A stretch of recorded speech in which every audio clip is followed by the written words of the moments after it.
I'm Val Middlebrook. I'm Executive Assistant to Nursing Administration in Acute Care here at the Vic Hospital, and I am co-lead for Rpiw 58.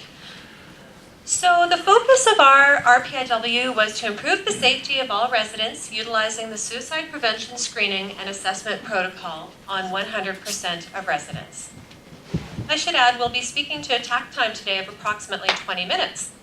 So this is a picture of our fantastic group, and I would just echo what Cecile said. Great work from great people. We had a fantastic time at Birchview Home. We're calling ourselves the Resident Rescuers, and my team members will be introducing themselves as we go through the report out.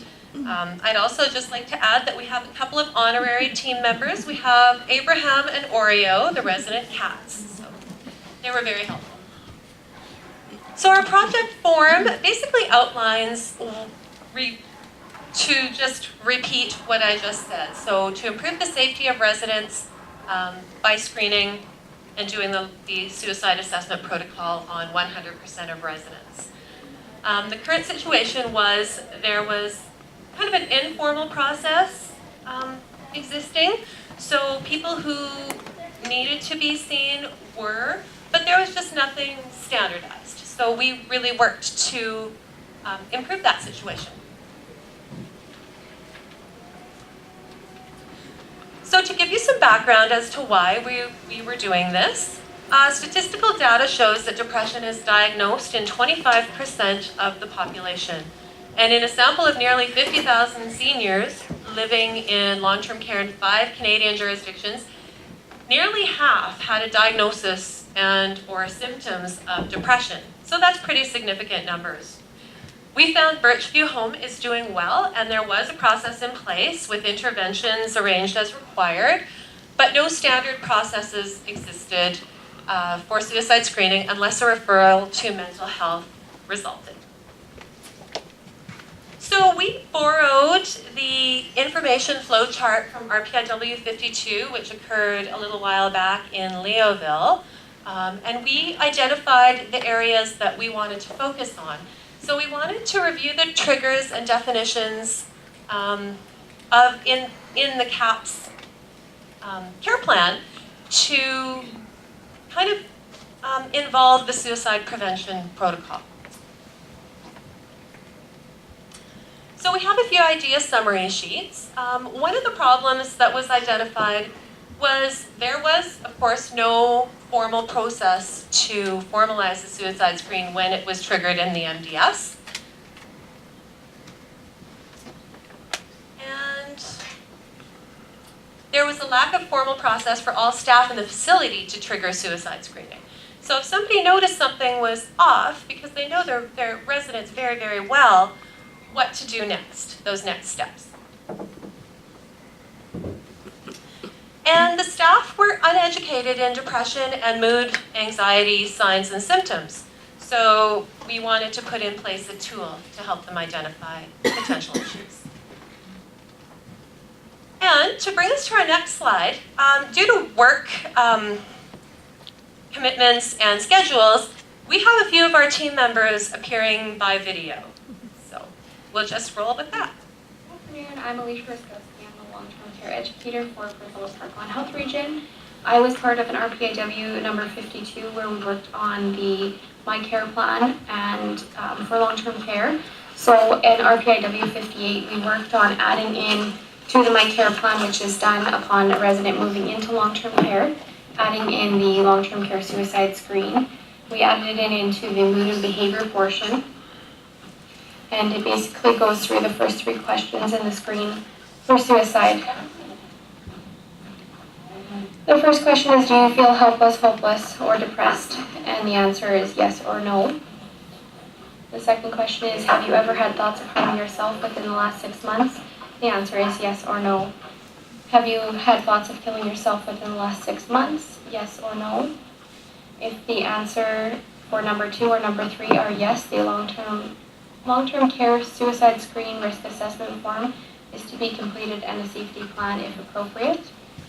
Also note in here that if the resident is unable to screen at this time due to communication barrier, severe cognitive impairment, language barrier, or no family or support available for input, the screen will not be done, and if the answers are no to 1, 2, and 3, there is no foreseeable risk. As far as care planning on that portion from the MDS, we added in for interventions a suicide screen and risk assessment if the depression rating scale is higher than 3, and a safety plan if applicable into the interventions set out for the mood portion. And they'll talk more about the risk assessment and the steps to follow depending on what score is.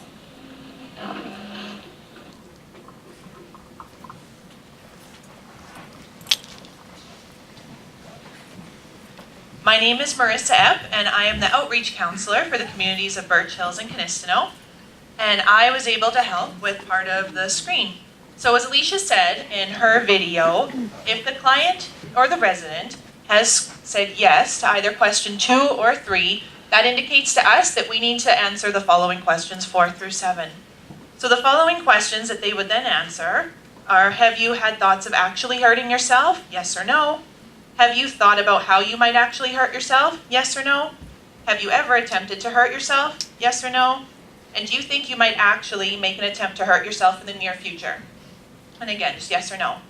So if the client doesn't identify any yeses to these 4 questions, then they would be considered a low risk. If they're going to identify 4, 5, or 6, if they answer yes to any or all of those, they'd be considered a medium risk. And if they answer yes to question 7, then they're automatically placed at a high risk. So, based on their low, medium, or high score, this is going to tell you exactly what you have to do. So it's going to give the nurse the exact list of people or contacts she needs to make. The low risk, the client would need to be reassessed then within 7 days. The medium risk would need to be reassessed the low risk would be 30 days, the medium would be 7 days, and a high risk, the client would be transported to the nearest emergency room. We chose to do all of our forms on orange paper. That's the standard with some of the other departments regarding suicide, so we thought we would just keep it consistent. The other thing that will go along with the low, medium, or high is a safety plan for the resident. So at this top, you'll see just a few helpful thoughts the client and the staff can remind the client of. At the bottom, we have various support phone numbers some of the clients would be able to access.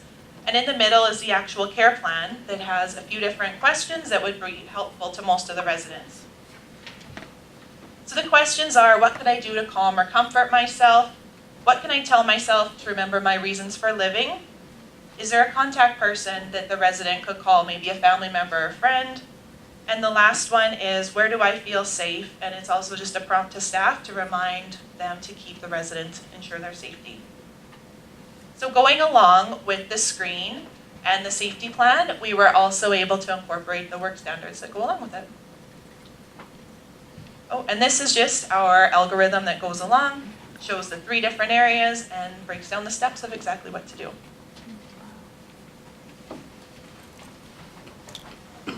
My name is Judy Bhattacharya, and I'm a registered nurse at Birchview Nursing Home in Birch Hills.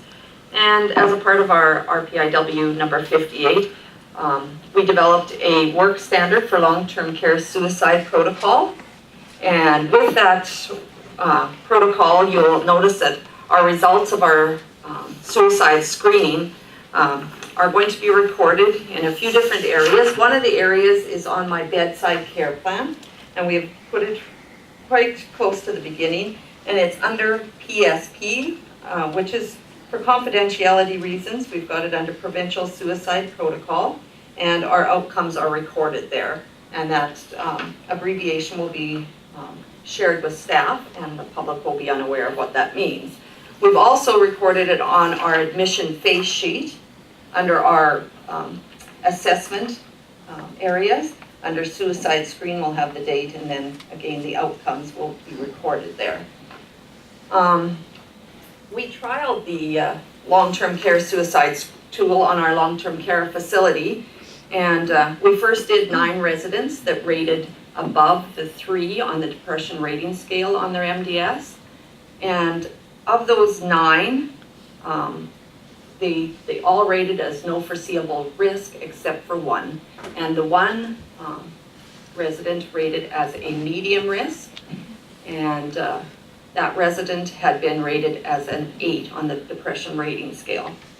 We also trialed 7 residents that were did not rate above the 3 on the depression rating scale, and all of them also rated as a no foreseeable risk. Just a little side note on the suicide screening tool was that it was really easily administered, with the explanation of it being that it was a new safety initiative. And it took very limited time to administer, but it also opened up some avenues for further discussions about feelings and emotions with the residents, which was very helpful.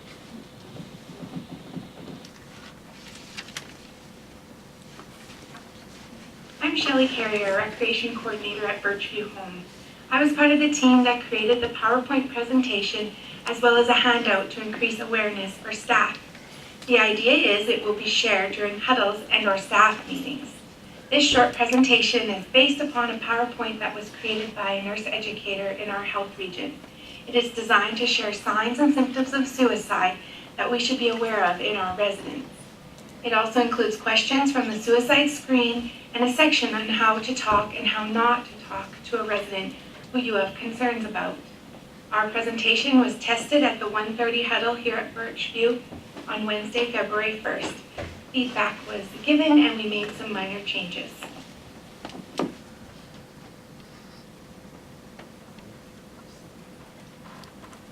Good afternoon, everyone. My name is Paul Ross. I'm a co-lead on this project with Val, and I'm the manager of the Public Health Inspection Department here.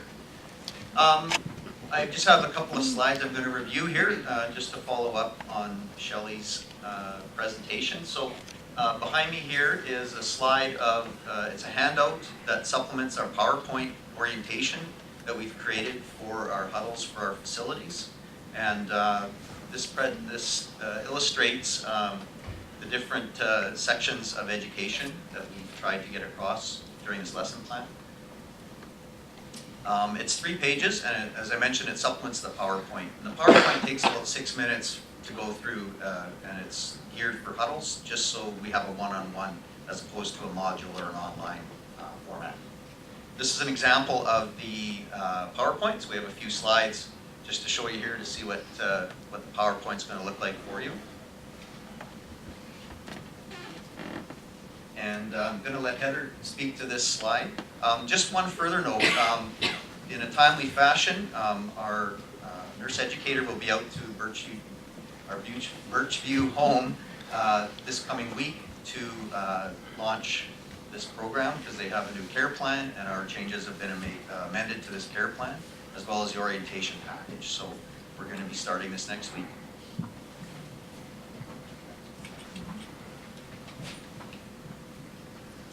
Hi, I'm Heather Dick. I'm a Family Patient Advisory Council member for the district, and the poster portion of the presentation that will be used in staff huddles will also be included in the family move-in packages when their loved one transitions to long-term care within the region.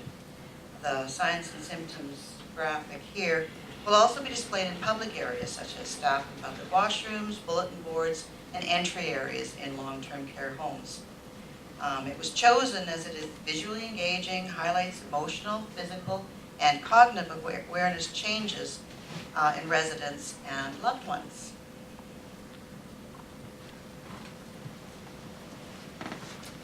So we just have a couple of slides of the work standards that we produced. This one is for the suicide awareness in long-term care facilities. So we have some work standards also for the suicide awareness orientation in our long-term care homes. I'm sorry I used the word facility. We're homes. All right, here's our next presenter. Hi, I'm Melissa Manson. I'm a CCA at Birchview. On January 10th, we 5S the countertops in the dirty service room in Birchview Home. Our pre-5S score was a 1.5, and after a couple hours, we managed to trim up our score to a solid 3 out of 5. To get a 4 or a 5, you need to have maintained that for a longer period of time. We managed to get rid of all the posters on the walls that weren't relevant anymore, and we hung our glove boxes on the wall. In one of our cupboards, we found over 70 vases for a home that only has about 29 residents. We purged a few of those, about 50, and staff took some home, and also a dozen or so found a new home with the Winding River Hutterite colony in trade for a banana loaf. With all this newfound cupboard space, we stored the nail care utensils and the cleaners underneath. We taped up areas for the garbage bags and the emergency lift. We were able to also find a home for all the lift and sling manuals and checks that ended up being hidden underneath instead of sitting on top of the counter. I have found that working in this space almost daily, that it has retained its cleanliness and organization well over the past 2 weeks. So here we have some slides of our 5S documentation. So as Melissa mentioned, we started out with a score of 1.5. We ended up with a score of 3. And here's some items that were identified and reused or discarded. Here's the pre-shot of the dirty storage room that we were addressing. And the post photo looks very nice and organized, as they always do. Here's a picture of the base cabinet. We weren't planning to do any cabinet work, but we opened up this cabinet and we're going, wow. So anyways, as we mentioned, the Hutterite lady was coming by with her produce, and just a note, co-leads did not take any bribes. We donated it to the staff room. This is our target progress report, so it highlights some of the information from our 5S wins or gains. For the quality slot, we have kind of some of our screening and outputs, but the numbers that we have aren't quite worthy of the calculations, so it kind of went into a default mode. But it's a work in progress in terms of the calculations and the screenings that will be happening. As I mentioned, they're going to be launched next week in Birchview Home.